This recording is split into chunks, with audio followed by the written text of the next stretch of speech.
Markus 2. En ons sê baie welkom saam met Jesus vandag, waar ons saam met hom kuier. So, kom ons duik in en ons lees Markus 2. Markus 2 vers 1. Toe Jesus na 'n paar dae weer in Kapernaum kom, het dit bekend geword dat hy by die huis is. Baie mense het daar saamgedrom sodat daar selfs by die deur nie meer plek was nie. Hy was besig om met hulle oor sy boodskap te praat. Daar kom toe mense wat 'n verlamde man na hom toe bring. 4 van hulle het hom gedra. En toe hulle hom weens die gedrang nie by Jesus kon kry nie, breek hulle die dak reg bokant hom oop. En nadat hulle 'n opening in die dak gemaak het, laat hulle die dragbaar waarop die verlamde man gelê het, dwars deur die dak afsak. Ja, toe Jesus hulle geloof sien, sê hy vir die verlamde: "Vriend, jou sondes word vergewe." Maar sommige van die skrifgeleerdes het daar gesit en hulle afgevra: "Waarom sê hy so? Hy praat nou mos godslasterlik. Wie kan sondes vergewe behalwe God en God alleen?" Jesus het dadelik geweet dat hulle by hulle self so redeneer. Hy sê toe vir hulle: "Wat redeneer julle so by julle self hieroor? Wat is makliker? Om vir die verlamde man te sê, jou sondes word vergewe, of om te sê, staan op, vat jou draagbaar en loop? Maar ek, Jesus, gaan nou vir julle die bewys lewer, dat die Seun van die mens volmag het, om op die aarde sondes te vergewe." Hy sê toe vir die verlamde man: "Ek sê vir jou, staan op, vat jou draagbaar en gaan huis toe." En hy het opgestaan, vers 12, dadelik sy draagbaar gevat en voor die oë van almal uitgestap. Hieroor was almal verbaas en het hulle God geprys en gesê: "So iets het ons nog nooit gesien nie." Jesus was terug Kapernaum toe en die plek gons. 'n verlamde man word na hom, Jesus, gebring en Jesus sê: "Jou sondes is vergewe." En die skrifgeleerdes gil dit uit: "Dis godslastering, net God kan sondes vergewe.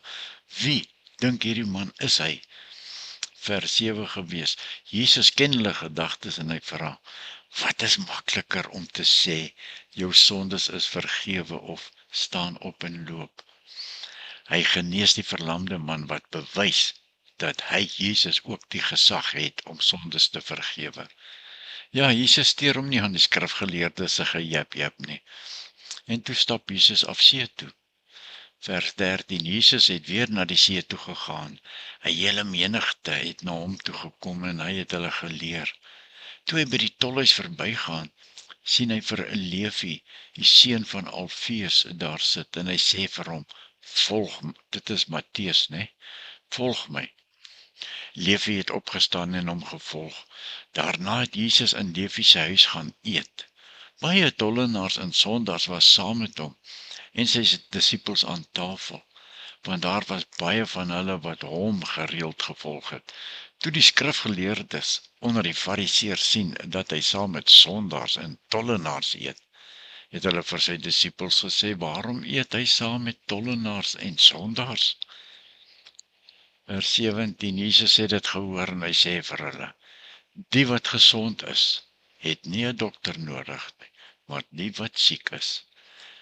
Ek het nie gekom om mense te roep wat op die regte pad is nie, maar sondaars."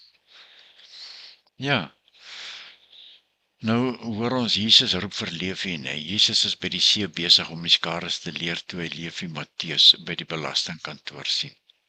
"Volg my," sê hy, Jesus, en Levi sê: "Goed, dis reg." Hy laat los alles net so, hy laat staan sy werk net so, en hy volg vir Jesus. Geen vrae nie. So, Levi hou 'n gesellige ete, en Jesus kuier saam met die tollenaars en sondaars. En die fariseërs is alweer met hulle afbreekende woorde besig en sê: "Ag nee, hoekom kuier hy, Jesus, saam met daardie mense?" Jesus se antwoord was: "Ek het gekom vir die siekes en nie die gesondes nie." Ja, die ou spul wat nog moord teen hom wil beplan, ja. Vers 18. Johannes se volgelinge en die fariseërs was besig om te vas.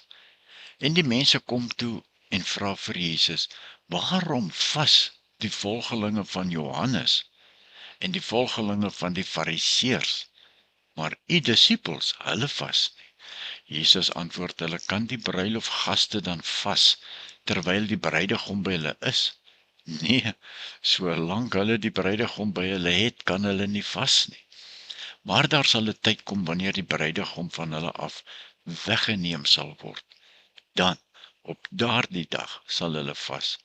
Niemand lap tog ou klere met ongekrimpte materiaal nie, want dan skeur die nuwe lap nog 'n stuk uit die oue uit, en die gat word net groter, en niemand gooi ook nuwe wyn in ou velsakke nie, want dan laat die wyn die sakke oopbars, en die wyn, sowel as die sakke, gaan verlore.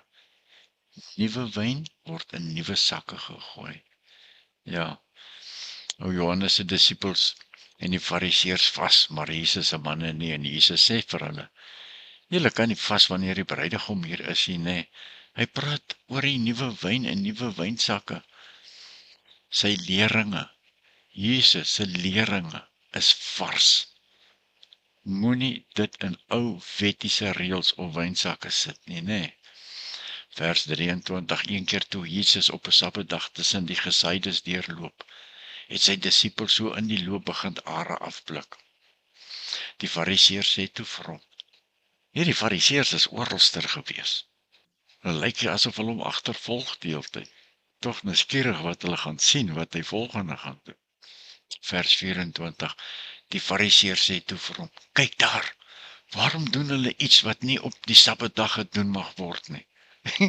Hy sê vir hulle, het julle nog nooit gelees wat Dawid gedoen het toe hy en sy manne nie kos gehad het nie en honger gekry het? Hy het in die tyd van die hoëpriester Abjatar in die huis van God ingegaan en van die offerbrood geëet, wat niemand anders as die priesters mag geëet het nie, en ook vir sy manne daarvan gegee. Jesus het verder vir hulle gesê, die Sabbatdag is vir die mens gemaak, en nie die mens vir die Sabbatdag nie. Vers 28, en dis die afsluiting. Daarom is die seun van die mens, Here, ook oor die Sabbat. Ja, die Here is die Here oor die Sabbat. Jesus en sy manne loop daar deur die graanlande, so pragtig, op 'n Sabbat. Wonderlik dat die Fariseërs nie kla omdat hulle loop nie. Die Fariseërs sê almal, werk hulle op 'n Sabbat, Jesus? Jesus wys na Dawid wat toonbrode eet toe hulle honger is. Dawid was nie bang gewees nie, Jesus. En sê, die Sabbat is gemaak vir die mense, nie die mense vir die Sabbat nie. Daarom is hy Sabbat plaas vir my so mooi. Hy, Jesus, is basies die Here van die Sabbat. Tot sover. Ja, en so sê ons, en ons spreek die seën van die Here uit. Seën, vrede en genade vir jou, geliefde kind van God, onsse Vader, van Jesus Christus en die Heilige Gees. Amen.